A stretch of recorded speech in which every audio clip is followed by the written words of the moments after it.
Akkam jirtu dhaggeeffattootaa fi jaalatamtoota maatii faana aartii YouTube kanneen sagantaa keenya hordoftan nagaan keenya qaqqabu jenna dhaggeeffattoota keenya yeroo ammaa kana nuti sagantaa keenya simbiraan ga'uuf wal duraa duubaan sagantaa keenya qopheeffannee jiraasis bakka teessanii sagantaa keenya hordofaanis afeerraa keenya kanneen faana aartii YouTubeif maatii hin ta'in immoo faana aartii YouTube yookaan immoo faana aartii saba jechuun YouTube gubbaatti barbaaduun subscribe akkasuma viidiyoo keenya walii qooduun dirqama isaa isinitti dhammanna. Egaa hamma gara sagantaa keenyaatti dabarraa sagantaa keenya waa waliinis turtii gaarii qabaadha.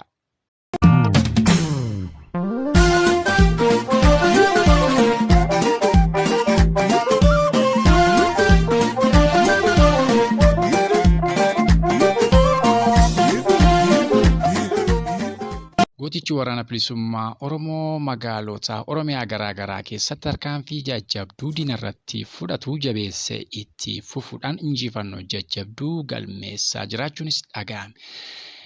Gama biroon ammoo gootichi waraana bilisummaa Oromoo adda durummaan kan hoogganni olaanaan waraana bilisummaa Oromoo WBO Jaal Marroo Dirribaa guyyaa har'aa kana reediyoo Araataa biyya waliin gaaffiif deebii gaggeesseen marsaa lamataadhaa fi qabsoon kaa'ee galee akkasuma ammoo fuulli keenya fuulleeffannaa fi xiyyeeffannaa lolli amma godhamuu qabu gama finfinneetti waraana keenya qajeelchinee jira jechuun erga Jaal Marroo Dirribaa sa'aatota muraasa dura dubbatee booda sirni bilxiginna rifaatuu guddaa keessa seenuudhaan yeroo har'aa kana utuu paarlaamaa biyyattii irraa seene yookaan immoo paarlaamaa biyyattii teessee utuu komaandee poostiin hin raggaasisini guyyaa har'aa sa'a 24 keessatti jechuudhaan komaandii poostii akka guutummaa biyyaatti labsuunis dhaga'ame. Egaa Jaal Marroo Dirribaa jecha kana dubbatee booda raafamni mootummaa keessa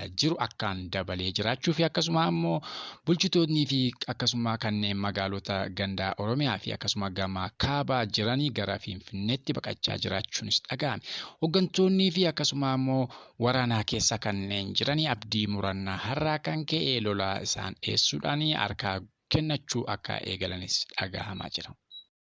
Itti dabaluunis Jaal Marroo Dirribaa hoogganni olaanaan waraana bilisummaa Oromoo akka jedhetti kaaba Oromiyaatti lolli qindaa'aa TPLF fi akkasuma waraana adda bilisummaa Oromoon gara bilxiginna irratti godhamuuf jiru qindaa'aa fi haala bareedaan eegalee jira jechuunis yeroo jalqabaa fi loltoonni TPLF fi waraanni adda bilisummaa Oromoo waliin lola waltumsuu gara xiyyeeffannaa diinaa irratti godhamu eegalee jira jechuunis dubbatee jira. Gama TPLF hoogganaa isaanii Geetaachoo Raddaa akka jedhetti gootonni lamaan akka wal arganii fi gammachuu guddaan akka uummata lamaan bira jiru akkasuma ammoo xiyyeeffannaa sirna nama nyaataa Abiy Ahmad irratti akkasuma ammoo kanneen mootummaan naannoo Amaaraa faannoo dabalatee liyyuu haayilii fi makalaakiyaa irratti xiyyeeffatu lolli jajjabduun banamee jiraachuu akkasuma lola kanaanis magaalaa Qobboo akka guyyaa har'aa kana magaalaan Kamisee baatee dabalatee bilisa ba'ee waraana TPLF fi waraana bilisummaa Oromoo harkaa galee jira. Yeroo ammaa kana gaa magaalaa baatee akkasuma Kamisee keessatti uummanni sirna ofiif fedhuu akka caasaa jaarolee waliin diriirfachaa akka jirus karaa OMN uummati naannoo sanaa himee jira. Kun injifannoo guddaa fuulli gara finfinneetti jedhe Jaal Marroo Dirribaa. Maalinu rakkisaa dhumeera barreessa itti waamiitti waamoo booda falleessa. Gootichi waraana bilisummaa Oromoo Oromiyaa bakkoota hedduu keessatti magaalaa fi baadiyyaalee hedduu dhuunfachuu akkuma itti fufetti milkiidhaan golobaa jiraachuun dhagahamaa jira. Egaa yeroo ammaa kana Wallaggaa gara lixa Gidaamii naannoo Dambidolloo Ashii Muggii Shabalii gama Begii Gidaamii Kobor dabalatee gootichi waraana bilisummaa Oromoo gama waama agaloo gara mandii naannoo ishee kan jiru akkasuma gara najjoo gimbii jala akka jirutti gootichi waraana bilisummaa Oromoo sochii saffisaa qabuun akka dhuunfachaa jiru dhagahamaa jira. Egaa sirni mootummaa bilxiginnaa waan qabu harcaasaa gara finfinneetti baqachaa jira. Kaawwan ammoo bakkoota magaalota naannoo Oromiyaa irraa addaa jiranitti akka baqachaa jiran dhagahamaa jira. Egaa tarkaanfii walirraa hin cinne sirna gita bittuu moofaa durii nafxanyaa deebisuuf tattaafachaa jirtu kan Abiy Ahmediin hoogganamtu bilxiginnaa hundeen buqqisuuf gootichi waraana bilisummaa Oromoo wareegama jajjabaa kafalaa jiraachuunis dhagahamee jira. Egaa mooraan leenjii gara gidaamii jiru mooricha guddaa gootichi waraana bilisummaa Oromoo lixaa keessaa akka leenjisuu fi akkasuma immoo bakka sochiin qabsoo bilisummaa Oromoo har'as ta'u duris kan itti marguudha. Yeroo ammaa kana Gambeellaa humna hidhatee loluu kan mootummaa Gambeellaan falmuu Gambeellaa Liberation Army fi gootichi waraana bilisummaa Oromoo walii galtee uummata ofii biratti godhee jira. Sunis rifaatu guddaa mootummaa bilxiginnaatti ta'ee jira. Gama Matakkalii fi Benishaanguliinis akkasuma addi bilisummaa Oromoo WBO fi Benishaangul Liberation Armiin walii mallatteessanii lola jajjabaa qindaa'aa godhanii itti milkaa'aa akka jiranis dhagahamaa jira. Egaa gama TDF yookaan immoo waraana Tigraay fi gootichi waraana bilisummaa Oromoo godhaa jirus gara Kamisee baatee dabalatee sochii yeroo ammaa kana uummati gooti ilmaan walloo gooticha waraana bilisummaa Oromootti makamuun diinaa biyyoo nyaachisuu itti fufee. Egaa magaalli Kamisee magaalicha guddaa Finfinnee irraa kiiloomeetirii 360 akkas ka fagaattu ta'a. Egaa gootichi waraana bilisummaa Oromoo ginda bara jalduu shukutee fi akkasuma ammoo mataqoom akkasuma hoolataa kana dabalatee gama sulultaa garba gurraacha gama mata haraa gama fantaallenis akkasuma gootichi waraana bilisummaa Oromoo humna isaa jabeeffatee fuula gara Finfinneetti.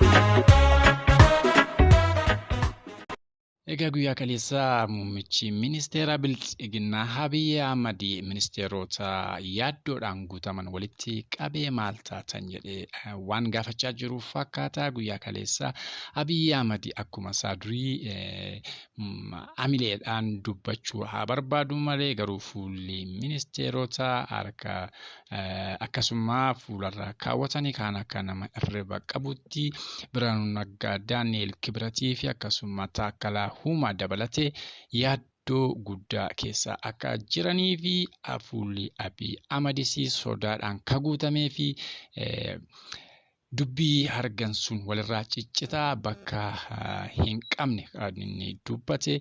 Egaa Abiy Ahmed akkuma jedhame waan dhugaarraa hin fagaanne tokko waan namni hundi namichi kun akka rifatee jiru kan hubachiisu.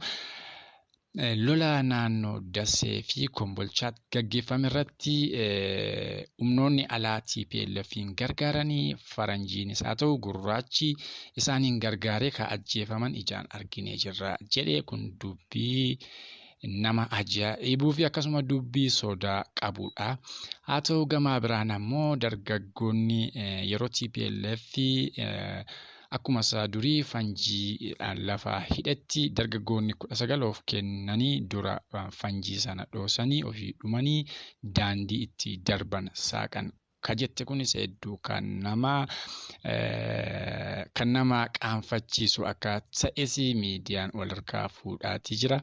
Egaa yeroo ammaa kana gootichi waraana bilisummaa Oromoo magaalaa Finfinnee qarqara balbala kiiloo 4 itti rukutaa jiraachuun dhagahamee jira. Abiy akkuma jedhe egaa bor waraana bilisummaa Oromoo ganamaan ka'ee yoo qabsoo kana yookaan immoo biyya inni itti lubbu 60 kaafalaa jiru kana jedhee itti kennuu baate Abiyyiin kan eeggatu sirna akka mootummoota kanneen akka Gadaa fi Saadaam dabalatee Abiy Ahmedis arguudhaaf akka ta'u gootichi waraana bilisummaa Oromoo egaa hojiidhaan kan inni agarsiisaa jiru. Egaa Abiy Ahmed egereen isaa maal ta'a jedha. Ameerikaanis yeroo muddama Abiy keessa jiru kanarratti muddama biraa dabaltee jirti. Daldala addunyaa keessa Giinii akkasuma ammoo Itoophiyaa fi biyya kabraa biyya sadii qoqqobbii akka har'a keessa akka daldala addunyaa irraa akka hin qoodanne guyyaa har'aa Joo Baayiden pirezidentiin Ameerikaa Waayit Haawus irraati afaan ofiin dubbateeti jira. Kana akka godhan ammoo seera nuti lafa kaa'anne kana dura itti gargaaramaa turre waan cabsanii fi lolli duguuggaa sanyii biyyoota Itoophiyaa kana keessatti bakka mootummaan akka raawwachaa jiruu fi sirni qabiinsa mirga dhala namaas iddoo kufaa akka ta'e kan hime. Kunis Itoophiyaadhaaf kufaatii isa waraana caalu isa dukkana keessatti isaan hambisu qoqqobbii irraa keessee jirti.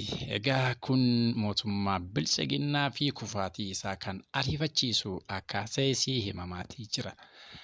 Egaa nageeffattoota keenya sagantaa keenya asuma irratti godhomnaa sagantaa biraan haga walitti deebinuttis nagaan nuuf turaa isiniin jenna. Kanneen faana aartii sabaa chaanaaliin sabiskiraayibiin godhin ammoo faana aartii sabaa sabiskiraayib gochuudha. Akkasuma viidiyoo nuti dhimma gooticha waraana bilisummaa Oromoo irratti qopheessinu waliif qooduudhaan wal biraan gahaa dhaamsaas nu ka'aa isiniin jenna.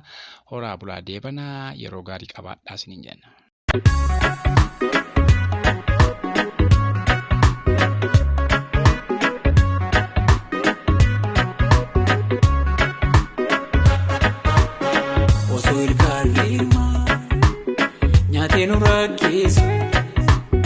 Jamila Vegas, yomun urrabes, lukumnin fayine, serni wadarkis, malin nurakisa, numera barrisa, itiwamo boda fallisa.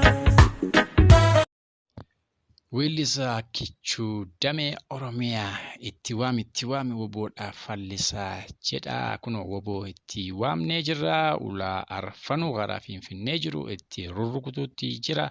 Kichuu Damee Oromiyaa guddaa galatoomii lubbuun kennuuf dheeratuutti jenna. Egaa dhaggeeffattoota keenya kanneen faana aartii yuutuubiin sabiskiraayibiin godhin sabiskiraayib nuuf godha nagaan nuuf tura.